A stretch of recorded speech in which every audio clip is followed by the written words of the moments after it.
ರಾಯಚೂರಿನಲ್ಲಿ 11 ತಿಂಗಳ ಹಸುಗೂಸಿನ ತಾಯಿ ಸರ್ಕಾರಿ ಮಹಿಳಾ ಉದ್ಯೋಗಿ ವಿದ್ಯಾ ಅನುಮಾನಾಸ್ಪದವಾಗಿ ಸಾವು. ವರದಕ್ಷಿಣೆಗಾಗಿ ಗಂಡ ಮತ್ತು ಅತ್ತೆಯೇ ನೇಣು ಬಿಗಿದು ಕೊಲೆ ಮಾಡಿದ್ದಾರೆ ಎಂದು ಮೃತರ ಕುಟುಂಬಸ್ಥರ ಆರೋಪ. ಮೃತ ವಿದ್ಯಾ ರಾಯಚೂರು ನಗರದ ಉಪ ವಿಜ್ಞಾನ ಕೇಂದ್ರದಲ್ಲಿ ಉದ್ಯೋಗಿಯಾಗಿದ್ರು. ಗಂಡ ಮಂಜುನಾಥ್ ಹಾಗೂ ಅತ್ತೆ ಕವಿತಾ ವರದಕ್ಷಿಣೆಗಾಗಿ ವಿದ್ಯಾ ಅವರಿಗೆ ಮಾನಸಿಕ ಮತ್ತು ದೈಹಿಕ ಕಿರುಕುಳ ನೀಡುತ್ತಿದ್ದರು ಎನ್ನಲಾಗಿದೆ. ಸೀರಿಯಲ್ ಶೂಟಿಂಗ್ ವೇಳೆ ಸಮುದ್ರದಲ್ಲಿ ಮುಳುಗಿ ಸಾವು ಕಂಡ ನಟ ರಾಹುಲ್ ಅರುಣೋದಯ್ ಬ್ಯಾನರ್ಜಿ.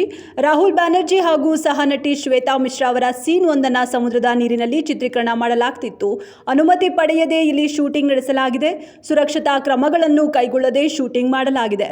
ಇದು ದುರಂತಕ್ಕೆ ಕಾರಣವಾಗಿದೆ ಎಂದು ಪೊಲೀಸರು ಹೇಳಿದ್ದಾರೆ.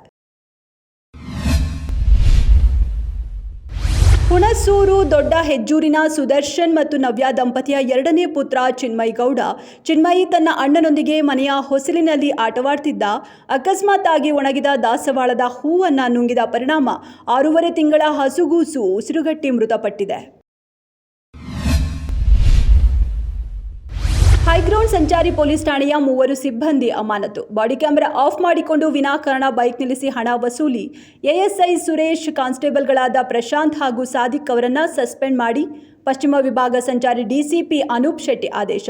ಕರ್ನಾಟಕದಲ್ಲಿ ಕಳೆದ 3 ವರ್ಷಗಳಲ್ಲಿ ವಿವಿಧ ಅಪರಾಧಗಳಲ್ಲಿ ತೊಡಗಿದ್ದ 666 ಮಂದಿ ಪೊಲೀಸರು ಅಮಾನತುಗೊಂಡಿದ್ದಾರೆ.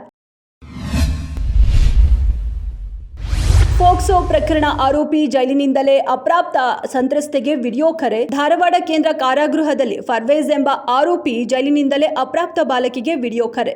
ನ್ಯಾಯಾಲಯದಲ್ಲಿ ತನ್ನ ಪರವಾಗಿ ಸಾಕ್ಷಿ ಹೇಳಲು ಒತ್ತಾಯಿಸಿದ್ದಾನೆ.